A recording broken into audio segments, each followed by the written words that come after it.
Okay, so this is what it's going to look like put together. I still have to trim up the top here. I'll go ahead and cut that off. And the reason why I don't do that on my template, because sometimes these vary in their actual sizes, so I just leave myself a little bit extra. So to be on the safe side, it doesn't take much to cut this down. We'll show you that.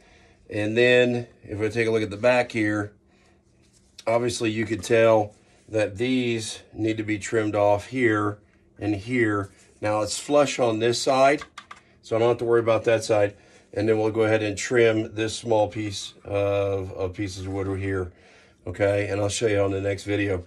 So what I did is, if you didn't watch me, I went ahead and marked these out. I use a white chalk pencil. Okay, this is a pastel chalk, so they're not cheap, but they're worth it. So to do your quality, I take almost as much time on the back and making it look good as I do on the front as well. So that way you get your lines perfect, all right, when you're putting in your brad nails. Okay, and I did some clamping, if you noticed that as well.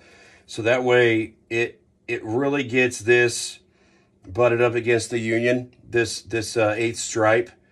Because sometimes if you don't do that, you want it here flush at the top of the first stripe and then flush at the bottom. These will vary just a little bit, but you definitely don't want gap situations, okay? And then you just continue this all the way down to the bottom. And that's what we did. So hope you enjoyed this. If you did, just go ahead and give it a thumbs up like I do. And yeah, the glove, sometimes I get some extra glue on here and I don't know, just wipe it off my finger, or I need some extra, and I do the wiping as well. So, and I did mark out, if you notice, this is also when I put in these pieces here, I do mark out where they're going to actually start and stop, so there's not a lot of squeeze out. The only squeeze out I actually had on this piece was here at the very bottom, which you always have.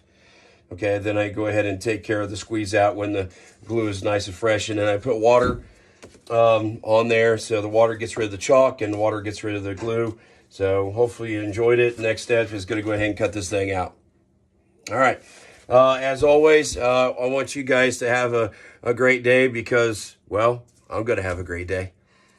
And it's long enough.